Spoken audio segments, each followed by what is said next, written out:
podcast.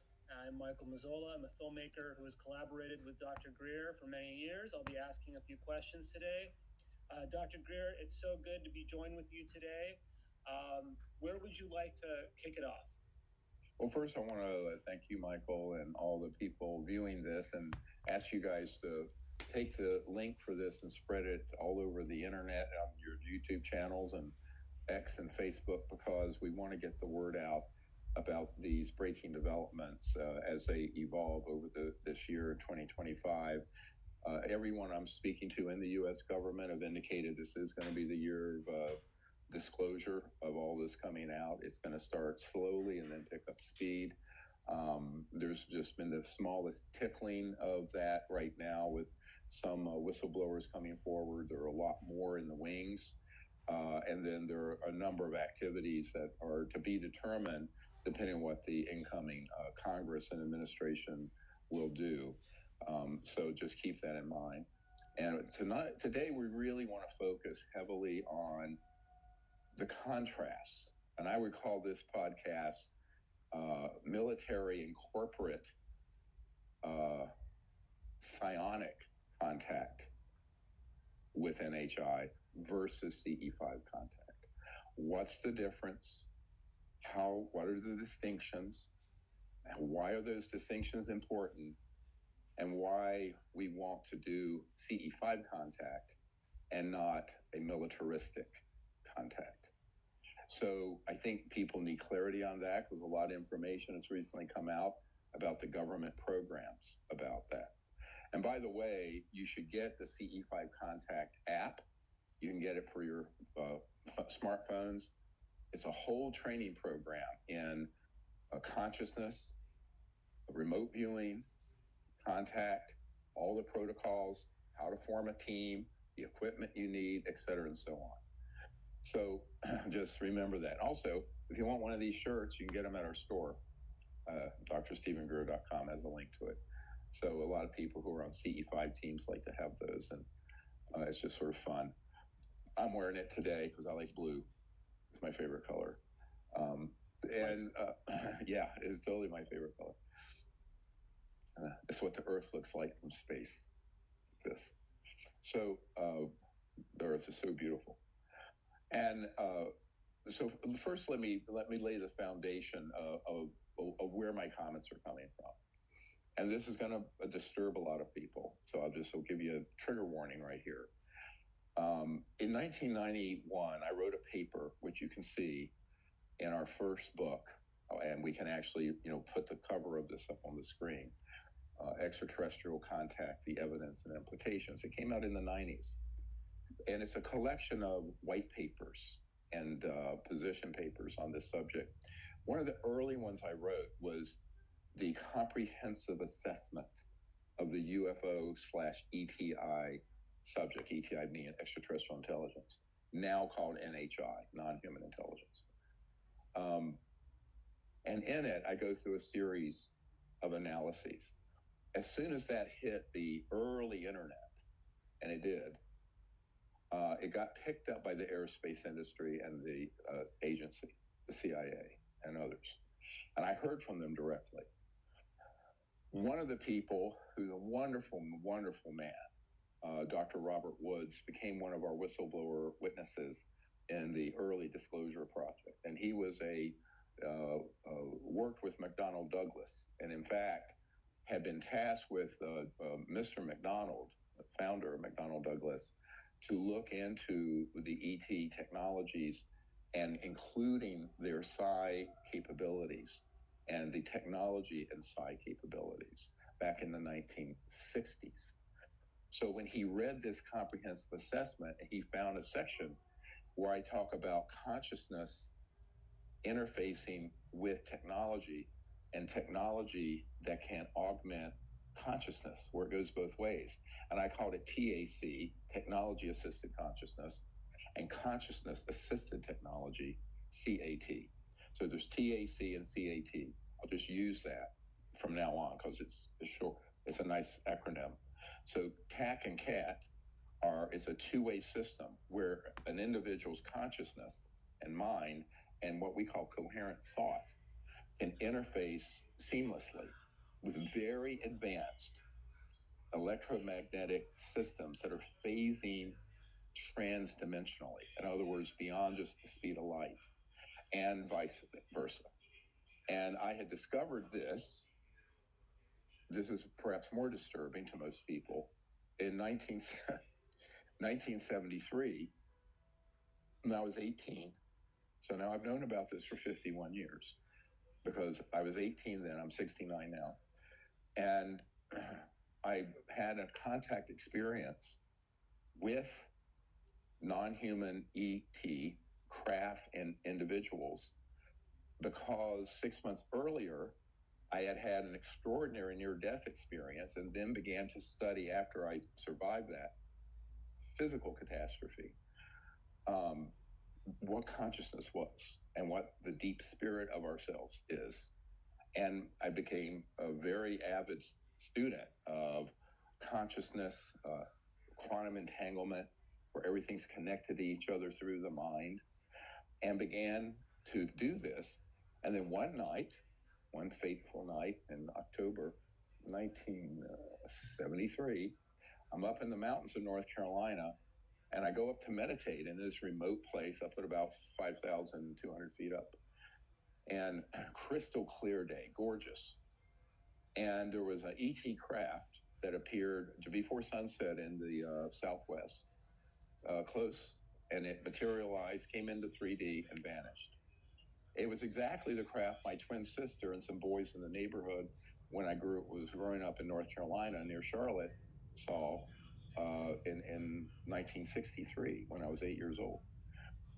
And so I just acknowledged them and didn't think more about it. I said, well, that's interesting. They're back. And so I go into this very deep meditation.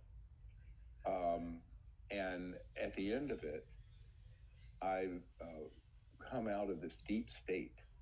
And I have an experience that was exactly like what I experienced when I died 6 months earlier in March of 1973, where I was, but at this point, instead of being out of my body in space, I was in my body on the ground, but where that state of unity consciousness, the oneness of consciousness that's infinite within all of us, I experienced while my eyes were open.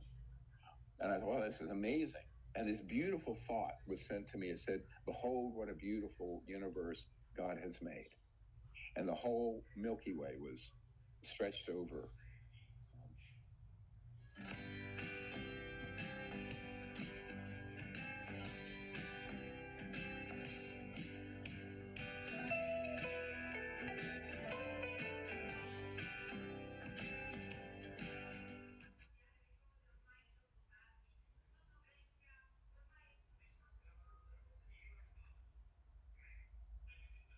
Gli iPhone Swappi sono ricondizionati utilizzando le tecnologie più recenti.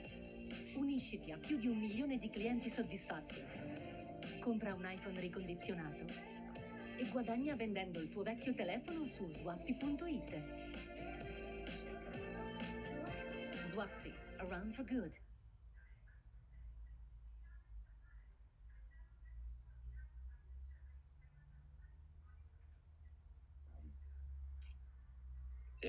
I sort of became one with that.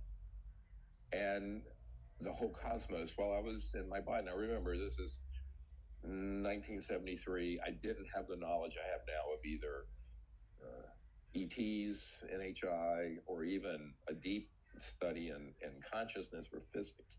You know, I had just come out of high school, right? And I was my first semester of college. So this is up in the mountains of North Carolina, by the way.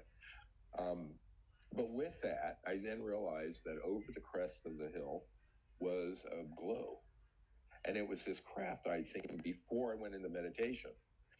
And all of a sudden, it didn't walk up, it just appeared, was a person who, in my young man's mind, I thought it was a deer standing on its hind legs because it had beautiful almond-shaped eyes, and came over and touched. Now, I was wearing a kind of a ski jacket because it was cold. You know, you're up that high in October, and it was really a beautiful crystal clear front. It come in from Canada, you know, where it's chilly at night. And so it probably was in the maybe 30s, 40s. So I had this coat on. I could see the ET. It then became invisible and touched my shoulder, but I could see it indent the puffiness, and I could feel it touch. I could replicate it on you. If I were to touch you, I could tell you exactly the force of how it touched me, very firmly but gently. And with that, I dematerialized and went on a craft. Now, I thought that was about half an hour, maybe 45 minutes. It turned out it was 3 or 4 hours. And that is when I studied and meditated with this group of NHI people to create what we now call the CE5 contact initiative and protocols. And that's what we're doing. And that's how it started. So that's the genesis of actual CE5 contact. Very different from what I'm about to talk about. Now, the reason I'm giving you this short summary, which you can read about this other places more thoroughly, I think in my book, Hidden Truths, Forbidden Knowledge, it goes into this in some more detail. But I'm not going to waste a lot of time on that. It's a beautiful story, actually. Now people say, oh, you were abducted. I said, no, I was contacted, and there's a big difference. So I had contact, not abduction. So it was a very amazing, beautiful, and like our Special Forces friend commented, it's overwhelmingly beautiful, and it's overwhelmingly loving and high consciousness, and it's just hard to put into words. That's why it's so emotional. That's real contact. The scary stuff is CIA. So if you haven't figured that out yet, I'm sorry, but you're 30 years behind the curve of what we've been disclosing. Now, so, you know, hurry up, catch up, slow-mo. I mean, this is the train's left the station. Now, here's the other part. So here's the other part of this. So time goes by the time I start this project in 1990, which is in itself another whole podcast, but we'll get into that. I want to address this because we'll run out of time. Okay, I'm going to skip over a whole lot of information that's really quite beautiful and amazing. I immediately decided it was going to primarily be focused on contact peacefully with NHI ETs for the purpose of creating a interplanetary relationship and to create a civilization that will evolve from where it is now, isolated, fighting amongst itself, to peaceful and going out into space peacefully.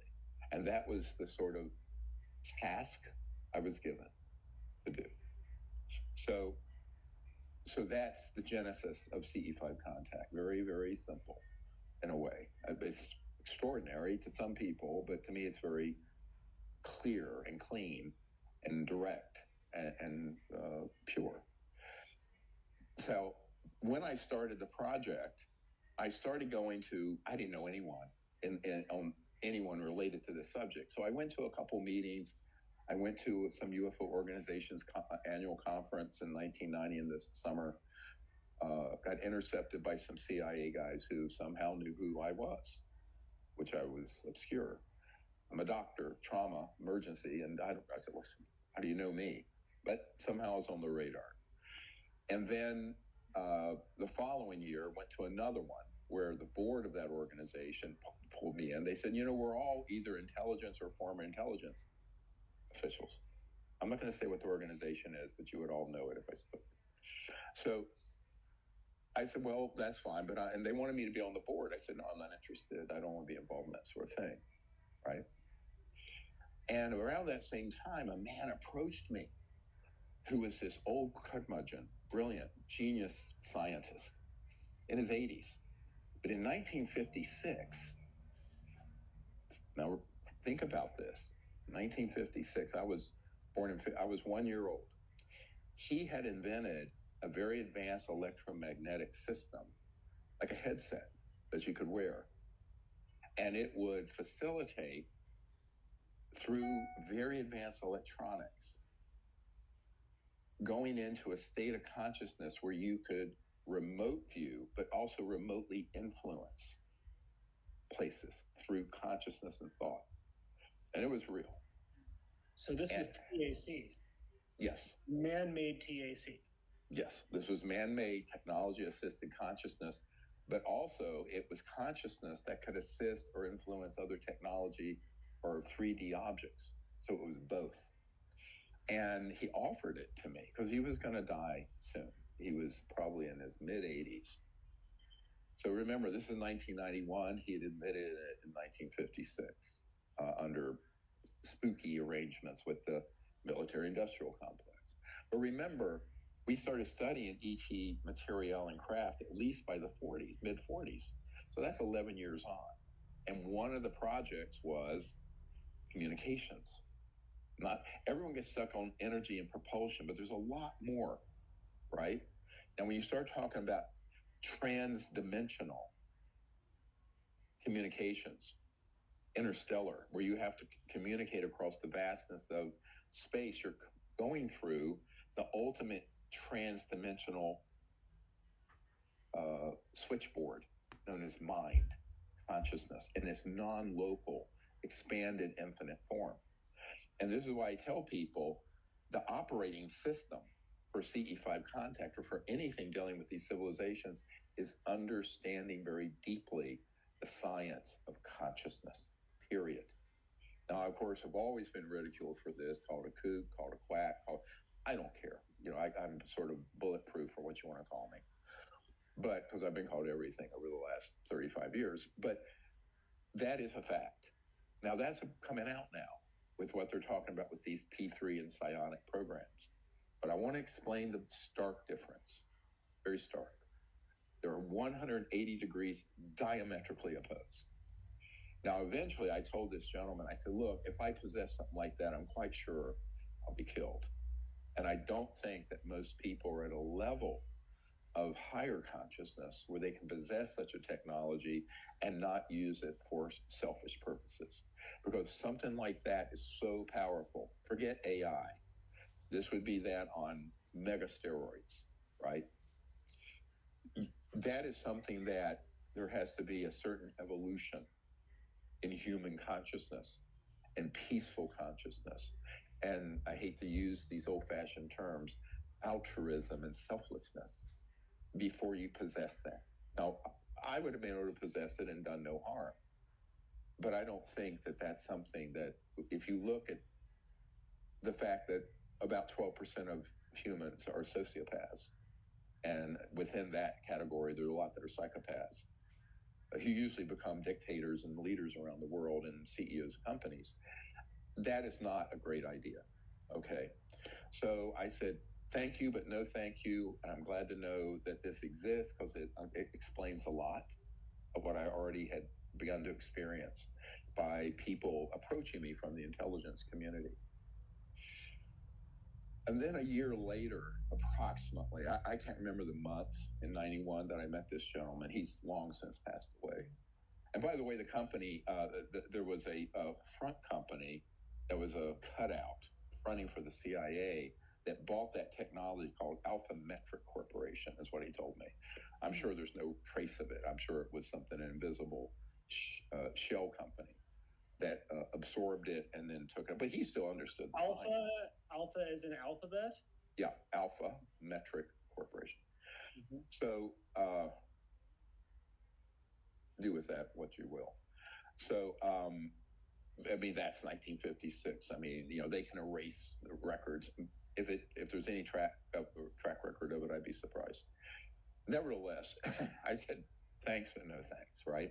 For the reasons I just explained. It's security and safety. I didn't think it was something that we were ready to do. And I knew it would put a big bullseye on us, on me.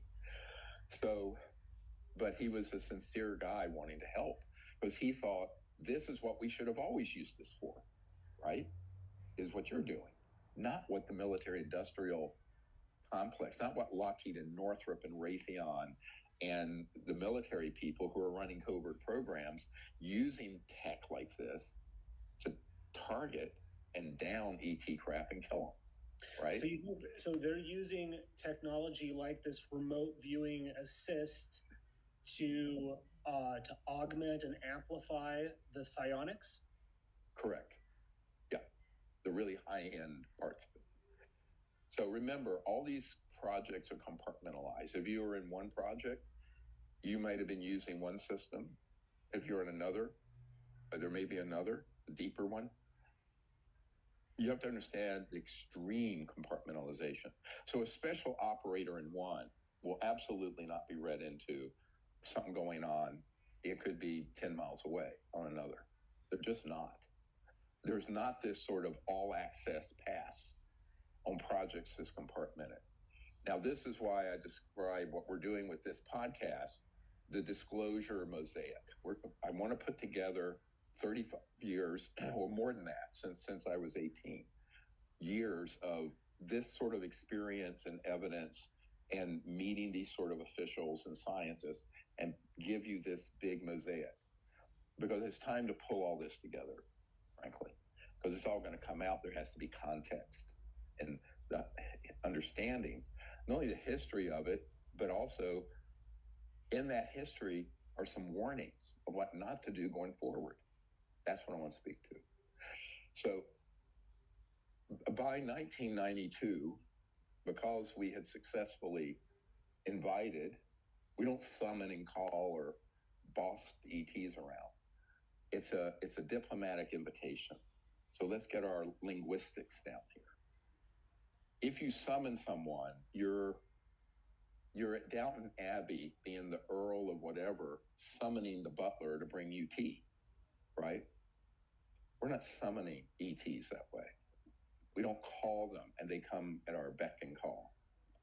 That is undiplomatic, it's demeaning, it's disrespectful, and it's the opposite of what we're doing with CE5 contact. That is not the consciousness behind it. The consciousness behind it is an invitation to make contact for peaceful relationship building between species, humans and non-human intelligence. It is not acquisitive. It's not to shoot them out of the sky with an electromagnetic pulse weapon, grab their technology, capture the living beings and put them under bases, or kill them. That operation is 180 degrees diametrically opposite of what CE5 contact teams are doing. I want to make this crystal clear, and I will say it 3 more times during the podcast. It couldn't be more different. And so people with their sort of superficial understanding of this can easily conflate those two, right? Couldn't be more different. They are absolutely not related. In fact, they are at complete opposite ends of what we should be looking at. So the one is an act of kinetic, militaristic, invasive, using psionics, violence, targeting of a craft, hijacking their control system. We'll get to this in a minute. I understand how it works. Moving them into 3D and into range, hitting them with a weapon, bringing them down, preferably in one piece, so they can be studied and reverse engineered. And sometimes the NHI people are killed. Sometimes they're caught living. Sometimes the ones that are captured are nanobiotechnological drones that are not the indigenous ETs, but ones that are very advanced. I've talked about this since the 90s, what is called nanobiotechnology, where you can have a living life form that's actually an operational being. And both ET civilizations have them for security purposes, but so do covert programs, by the way. And those are the guys, those creatures are the ones doing the abductions, the man-made drones or robots, but they're very sophisticated. I mean, some are kind of clumsy robotic and some are very biological. I've talked about this since the 90s. Now, vai in vacanza in aereo! aereo? Parcheggia la tua auto con Parcos. In questo modo l'auto può ricaricarsi per un po', mentre tu fai lo stesso. Quindi goditi la vacanza, perché la tua auto è in buone mani e ti aspetterà riposata e in forma. Parcos, dopotutto, anche la vostra auto merita una piccola vacanza.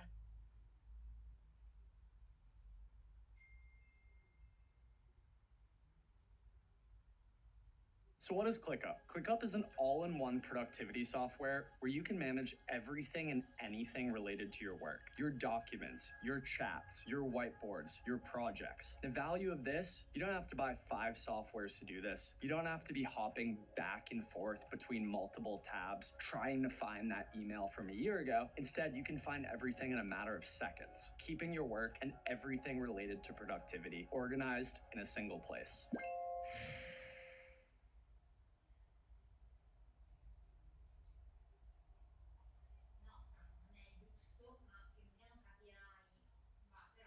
The actual ET beings that often are on these craft, they often do get killed or they get captured. And I've been told by many of these special forces guys who've been in these bases that there's a number of them still in captivity, which they euphemistically call, I like the wordage they use, this to sort of whitewash what's going on, refugees. Well, they're not refugees. They've been captured and they're prisoners of these aggressive military and corporate programs. So those need to be liberated.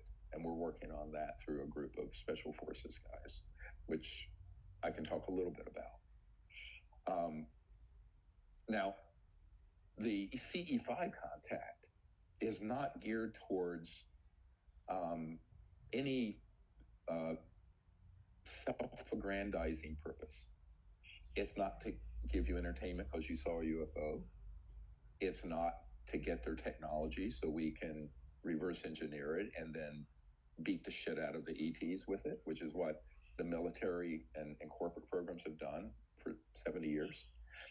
It's to make peaceful contact and develop a deep relationship between humanity, our species, and their civilizations, plural, of which there are many, for going forward in a time of not just world peace, but universal peace. That's why our motto is one universe, one people. And the foundation of universal peace is not shooting each other out of the sky so we can be the big monkey and figure out how to get their technology. That's not it. It's to create a future where we do have the technologies. We already have them. We don't have to keep shooting them down. That would run the planet with 0-point energy and free energy and no pollution. And in a generation, eliminate all the suffering and poverty on the planet. Create huge new advances in medical healing systems, all kinds of positive things. And the ETs want that. But we don't have to kill them. We don't have to capture them. We don't have to hijack their aircraft, their NHI craft, and we most certainly don't have to hit them with weapons to bring them down. This is not the way to do this. Absolutely not. It's immoral. It's dangerous. Now, let me pivot for just one moment. This will disturb you. You may not sleep tonight.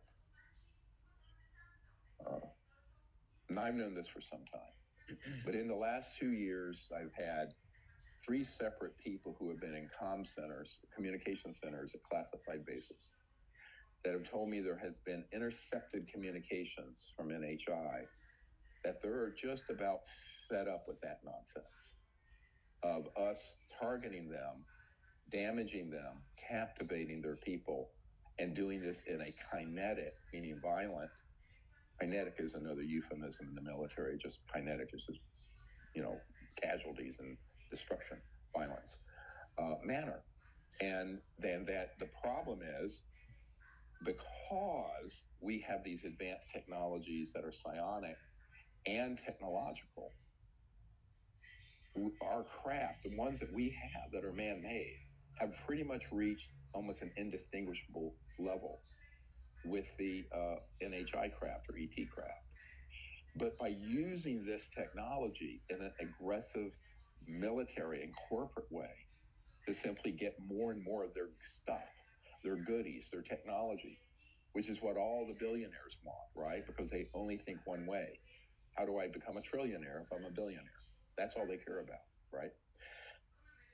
These civilizations out in space are absolutely fed up with that. And let me be clear about this. This is a warning and it is a threat. If we stay on that path much longer, the dangers to peaceful civilizations out in space and other transdimensional space-based civilizations is that it is untenable. So we're at a crisis and we have to fix it. And the way we're going to fix it is to stand down completely those aggressive weapon systems. Now, one of the executive orders that I have recommended to the incoming president and the Congress is an immediate cessation of the use of those systems that target, bring down these craft through a forced effort as opposed to peaceful contact. So we need to take that sword and all those tools they have, but turn it into this plowshare of open, peaceful contact without the ulterior, selfish motive of let's steal and reverse engineer more of their tech. We've already done that. It's been done for 70, 80 years. We don't need to recreate that wheel. We need to disclose the technologies that already are existing, that are to be used peacefully, not the things that fly, but the energy generation. But we don't need to go from one legacy program to something that would be equally misguided and would be using technologies that are psi-related aggressively or in a way that is forced. There should be no more forced takeover of the craft, and there should be no more striking of them with any type of electromagnetic weapon. So that needs to be done by an executive order and a law passed through Congress, and then it has to be enforced. And the way it's going to be enforced are these special forces guys who separated from the military are now ready to work under a law enforcement team in the United States. And there's another team being stood up that could operate overseas. So I'm involved with briefing them, and I'm involved in trying to get them up to speed, but they can't act. My friends, listen, we live purportedly in a democracy. They can't act unless the president and the Congress acts. And because then they would be unconstitutional and rogue, right? So, which they don't want to be. They want to operate under the rule of law and the rule of the Constitution. So we need to write our leaders and explain, please pass the executive orders that Dr. Greer has provided in the presidential briefing document and the briefing document for Congress.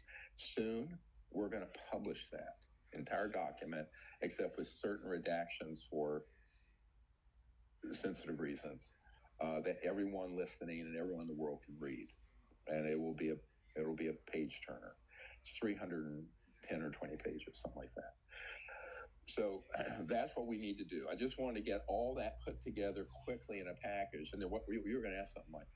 Yeah, I got two questions. The first one is, when you say that this is a communication, an extraterrestrial communication that was intercepted, is this an ET communication to another ET civilization that we eavesdropped on, or yes, right? Okay, can you elaborate on that?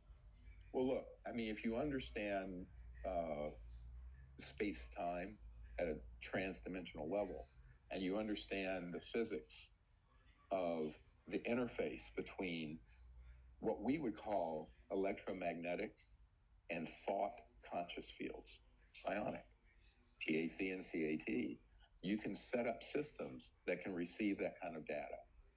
And apparently that has happened. And people say, well, is it in English? I said, it doesn't need to be, because this gets into something we don't necessarily have time to go into, but there's a pre-verbal level. So let's say, I'm going to say a word. Apple. No. Red apple. Now, those English words, red apple, doesn't mean anything to someone who speaks Swahili or Mandarin if they don't know English. But inside those words is the image, the essence of a red apple. Let's call that the visual aspect of it. And within that is the causality, the meaning of the thought. All right? It's called causation at thought level. And that is where real communication happens. It's in those packets of the thought essence. And then it can go into the visual and or specific language. So I want to unpack that. That's what we do with our CE5 contact when we're receiving information. This is very advanced concepts. I mean, I know this is going to lose people here. This is why, you know what? We're going to do a whole week cruise on a ship in the middle of the Caribbean. 200, by the way, that's sold out, but it can only take 200 people. But you can join us by webinar, although we may have some dead spots in the ocean. But that's April, I think, 6th through the 12th or something. But I'll put the link up on the screen. Yeah, it'll be so cool. But because we've never done it in the middle of the dark ocean. Every night we'll be out in the middle of the dark ocean. It'll be phenomenal. I've always wanted to do CE5 in the middle of the ocean. Me too. Near ET base. Yes. Well, yes. Yeah. And you're further away from a lot of the assets to strike them. So now, one other little bit here. Mm-hmm. If you look at the CE5 contact protocol, the meditation, the protocol, embedded in it, usually more than once, is for them to come and appear in any way that is safe and appropriate for this time and place and situation. And I communicate to them and say, we have these weapon systems, you can be tracked, and they can strike you. So heads up. But what we don't want to do, since we now have millions of people around the world that know about CE5, right? Everyone from Aaron Rodgers to Demi Lovato to celebrities to what have you. But the reason that's important is that I've known since 1991 that they have had these capabilities to track them and strike them. The reason I was offered $2 billion by General Albert Stubblebine III, Burt, in May of 92, and my wife, who's over here, is not, we talked about this earlier today, who said, oh yeah, it's because they knew that I understood this and I could be a valuable asset. Now, at the time, I had a hint of that, but it wasn't so clear. But I said, no, thank you. Now, most people, here's the problem, who know what I'm talking about, if they gather together somewhere with a bunch of billionaires who are carrying water for, say, a new entity for these covert programs.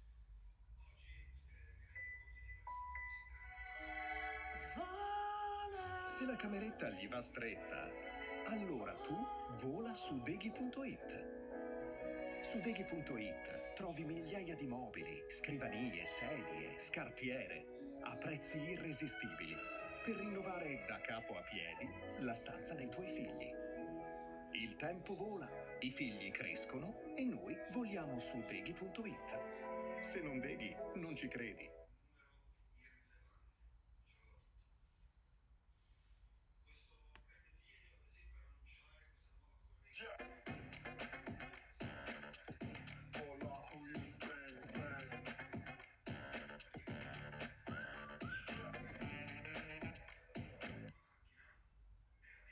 They're going to say, wow, really? You can put $5 billion into this, huh? Yoo-hoo!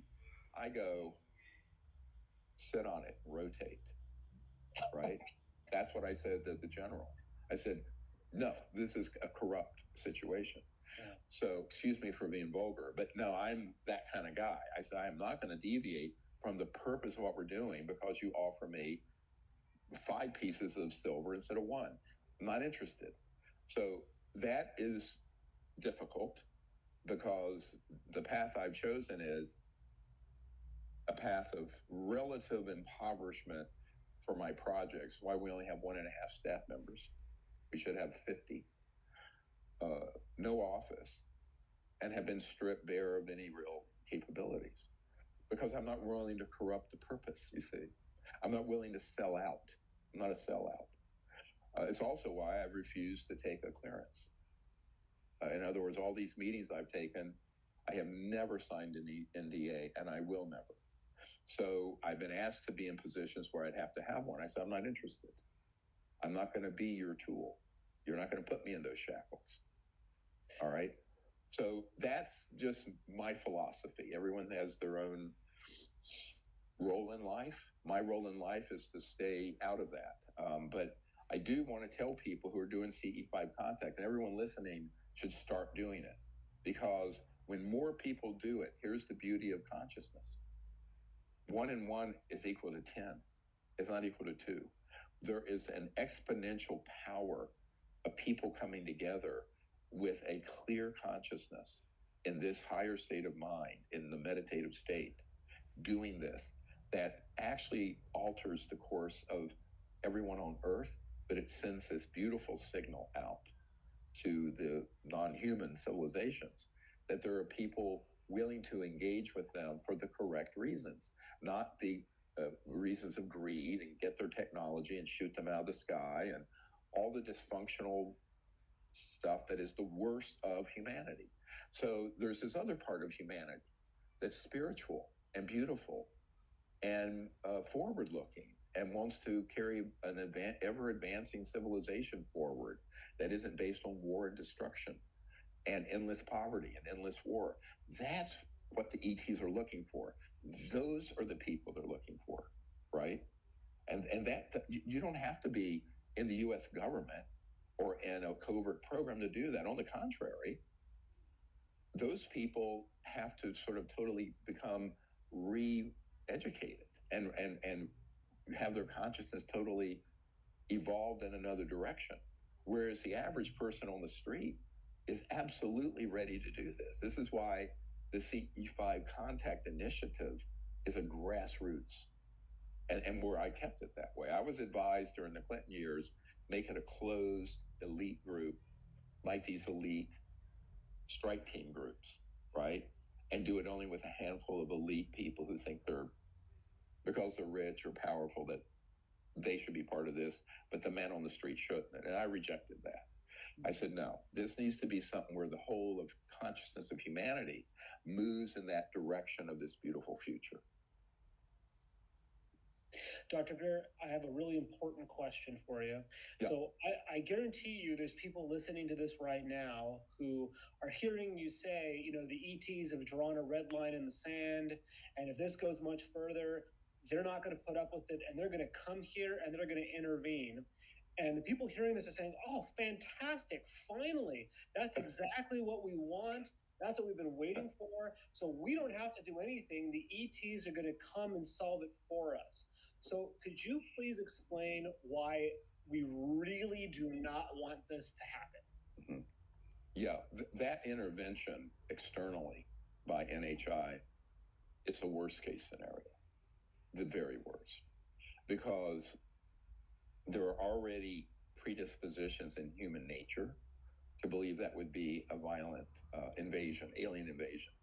Go look at War of the Worlds. Go look at Independence Day. Those movies were, basically showing what a sort of more frontal, forced disclosure by the ETs would be interpreted as.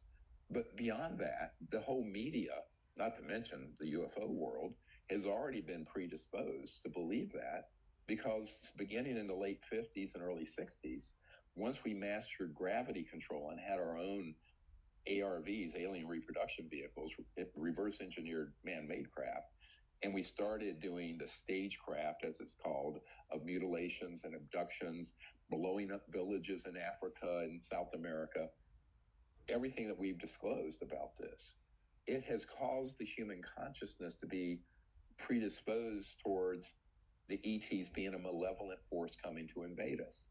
Now, these special forces guys coming forward are saying, no, they're absolutely not. The experiences they've had is the most beautiful. The real ET experiences are indescribably beautiful in consciousness and in heart. The problem is the general public has already been brainwashed, because these psychological warfare operations known as PSYOPs that were launched in the 50s are now, 65 plus years in the making. So they've had 2/3 of a century to embed in the subconsciousness of humanity that an alien present is a priori malevolent. or demonic or something horrible, and they're coming to invade us. So that's all disinformation. But humans have a proclivity to believe it. Why?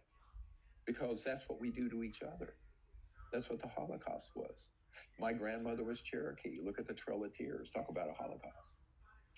This is man's inhumanity to man. We are already conditioned that one more powerful group interfacing with a less technologically advanced group is going to dominate them and destroy them. This has been our human collective conscious experience for thousands of years. So we're both innately predisposed to this, but on top of that, they have staged all these horrible, frightening events, which everyone from the president on down think are actually NHI. Right. Most of the special forces guys, remember, all these special forces guys have worked in extremely narrow, compartmented operations as tactical operators or whatever they were. They don't know what's going on in all these other compartments. This is the disclosure mosaic we have to put together that I'm trying to do so that there is some context to understand why the decisions are that we have to fix this problem ourselves.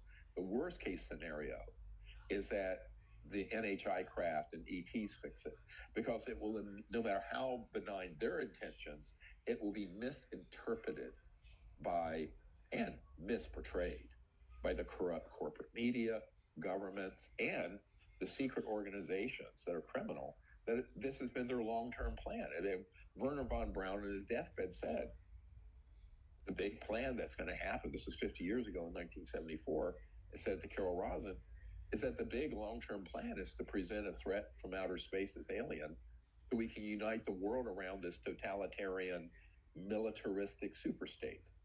That they've spent trillions of dollars preparing people for, and we have to say no to that. So there has to be this mass human awakening to the truth about the issue as opposed to the false narrative. The big risk of disclosure at all, and I've known this for a long time, is that the minority opinion is going to be what I just said. The majority are already brainwashed to believe the worst. And this you see in comments from members of Congress. You see this from people who are very close to the incoming administration. People like Tucker Carlson, who says, oh, these are demons. I was recently on a podcast for Charlie Kirk, who is a religious person, very religious person at Turning Point USA. And I was asked that question. And I said, let me quote Monsignor Balducci, from the senior theologian for Pope John Paul, when I was at his at the Vatican with him. And he said, neither angels nor demons need flying saucers. That's right. Right? So people, because all this different phenomena, plural, extra dimensional, other dimensions, NHI, ET, it all gets mixed together. But the CIA and other people who are players in this want that confusion. And in that confusion, they can drive their narrative. So, and that narrative leads to what? World War III. It leads to an interplanetary conflict. And that is an extinction level event by any measure. When you're not talking about nuclear weapons, we're talking about our species trying to fight another. Well, isn't that what would happen if the ETs were to be provoked into an intervention? It's not like the people running these programs who are sitting on technology that has reached parity with ETs. It's not like they wouldn't put up a fight, right? So we would be talking about a massive battle.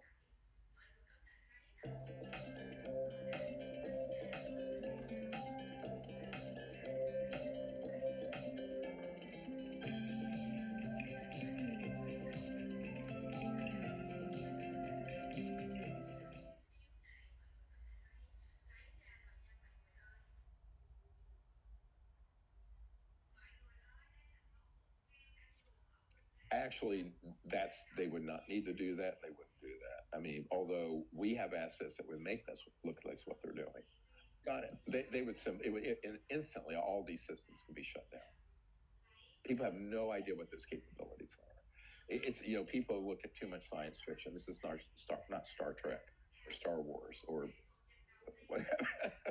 That, you know, leave that in Hollywood, all right, in someone's basement, where we fabricate all this nonsense. If you understand a little bit about those capabilities, it'd be point, set, match in a fraction of a second. So that's not going to happen that way. What's more likely, however, is that we would then trigger our own man-made craft and creatures that are man-made to engage in all kinds of violent activity. And this they're planning to do anyway. See, this is the other problem. The long-term plan has been to take all these fleets of man-made UFOs, because trillions of dollars, and Lockheed Skunk Works and Northrop Grumman and Raytheon and SAIC and Booz Allen Hamilton and EG&G, all these big corporate contractors for these covert NHI retrieval craft operations. Over 70, 80 years, they've had massive breakthroughs beyond what you can imagine. And so that's why one of our whistleblowers, and when I was doing the briefings for Congress in 1997, he was taken out of the hotel the night before the congressional meetings and taken to a secure location, quote unquote, out in Virginia. And but before that, he had met with us and said he had been on an interagency committee where they could hit a button. This is 1974. He was on this committee 50 years ago. We can hit a button, he said, and all of a sudden the skies are going to fill up with man-made ET craft, UFOs. No one's going to know where they are, and they can engage and start doing violent activities, and it will fool everyone in the U.S. government and every government around the world, never mind the press and the media. That's why they started right before all this, right before the new administration, they started doing all this crazy drone stuff. They're sort of giving a little warning. We can start launching all kinds of stuff. And that was nothing. That was just, buffoonery by comparison. So we know what their capabilities are. I do, for a fact. I've seen them. So that's the real danger, which is why, let's pivot back to a point I made a moment ago. It's very important that the current administration, now that they've just come into office on Monday, and the new Congress, move quickly to issue directives to get those sort of capabilities that are human under proper control. Because if they're not, they can launch that false flag operation. Some people call it Project Blue Beam. That's not a term I've heard from any legitimate operative, by the way. Is there a name to it that you do know of? No. No. Excuse me. So, but look, if I have that information, when I have it, I share it. If you dredge this stuff off the internet, I ignore it. Remember, I have 765 whistleblowers I've dealt with over the years that I've debriefed and gotten information from. First-hand people, like the guys just coming forward. They're and by the way, what they're sharing, people forget, in 2001, we did the National Press Club, and we had people there who were on the retrieval teams in the 60s doing precisely what these guys are talking about having done in the 2000s. It's the same thing. So, the only difference is that group possesses, but are not yet releasing, a tranche of dispositive evidence that are located in secure sites. I don't have them. They didn't want me to have them because they thought I'd be killed. They're very sweet. They honestly feel that if I possessed that, I'd be dead.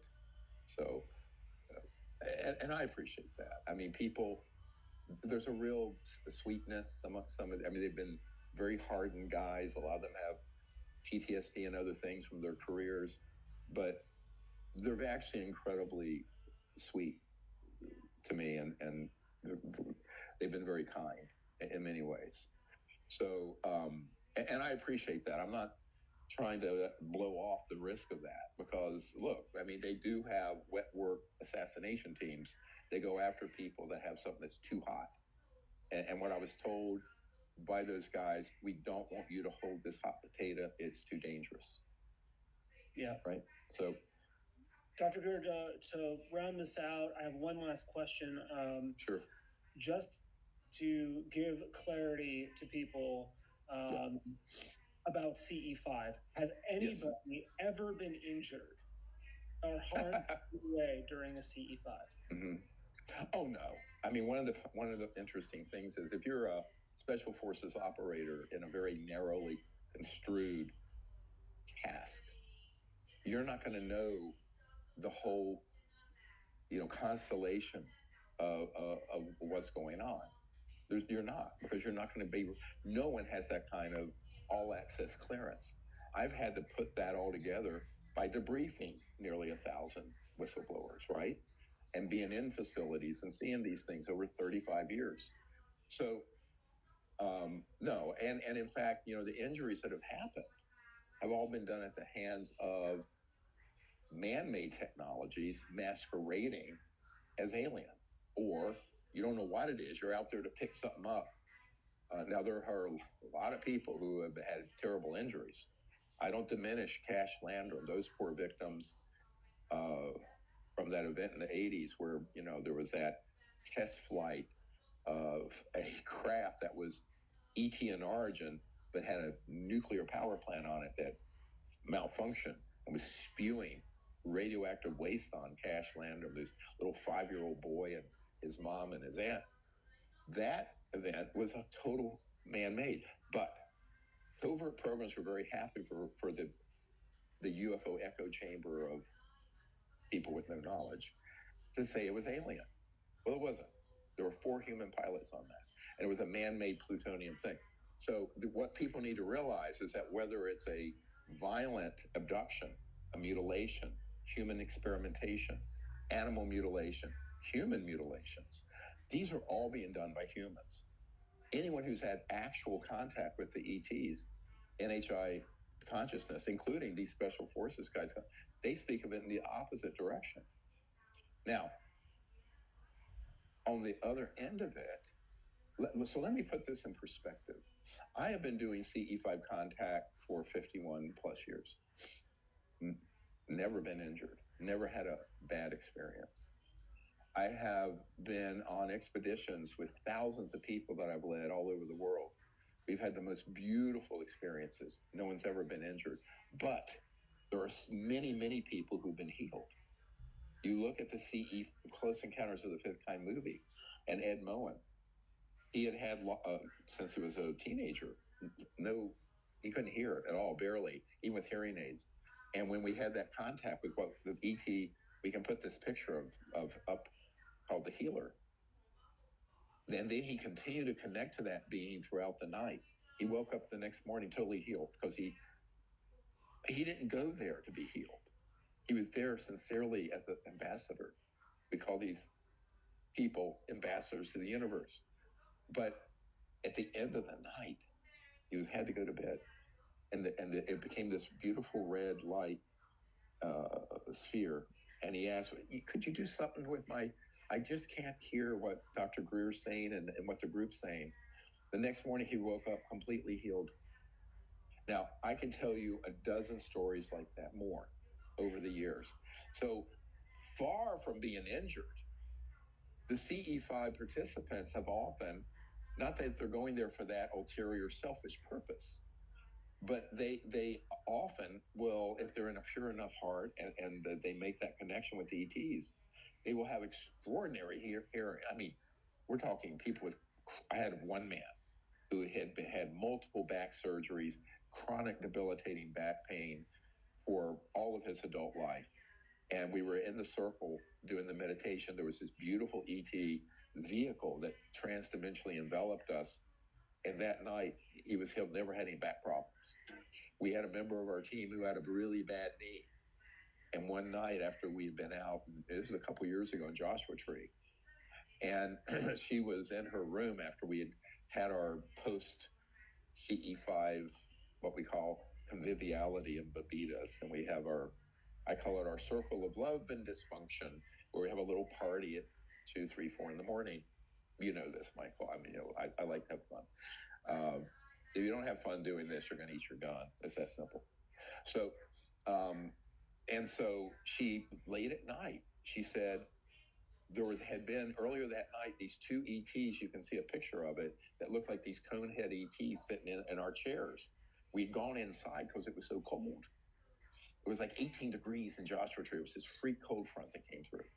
So that night at the end, she said she connected to in consciousness telepathically to those ETs and said, God, my knee is really killing me. And all of a sudden there were three beautiful blue spheres that were outside her patio door from her room. And they came in. And then she was almost like put in sort of a peaceful anesthesia. And she said she just laid down and went to sleep. And when she woke up the next morning, they had done some kind of work on her knee, and it was totally fixed. So I could tell you the story. We don't have enough time to tell you all these stories. Premier by Kerastase. Ripari i legami di cheratina. Meno 96% dei danni, rinforzando i capelli in un solo utilizzo. And so I just tell people, and remember, I was supposed to die in 1996 and 97. I had an electronic warfare system put a terrible, aggressive, metastatic cancer on me. And I was healed. I mean, well, I'm still here, right? Because it was the deadliest of all known cancers at the time back then. But so I tell people, we're here for a reason, and we do this without fear, and we do it for the right reason. And we have to free our mind from the commingling of the false narratives of fear and injury from the truth.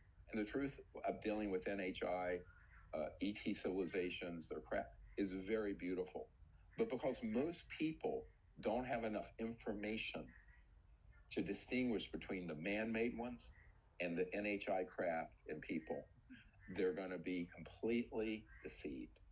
And this is what the purpose of this podcast is to provide that perspective, that information, that knowledge, and ultimately the wisdom of saying, okay, how do we go from where we are now in this very broken world and create a new world? And I want to end with this interesting thing. You know, one of the little clips that they let out was this craft that looked like an egg. And that's a very well-known shape, by the way. It's not the only one. There are hundreds of different craft and shape and sizes. And they're not very big, 20, 30 feet. Some are bigger. And back in 1978,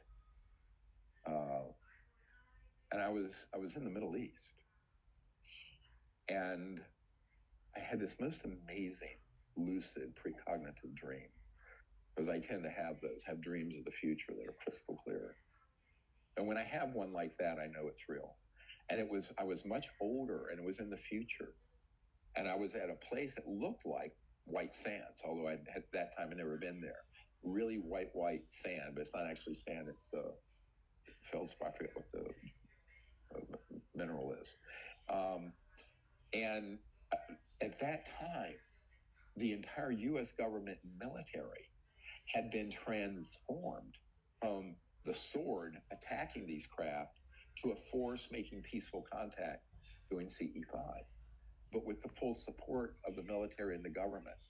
And out of a crystal clear blue sky with all the cameras of the world filming it, I was there with a team, a diplomatic team, and an egg-shaped, you can't believe this, an egg-shaped craft descends from a blue sky, materializes, comes down, comes and hovers right there, and an ET elder comes out, a very ancient ET elder, in a open event like that was not the military shooting them down and capturing them, but a true, peaceful, ambassadorial contact.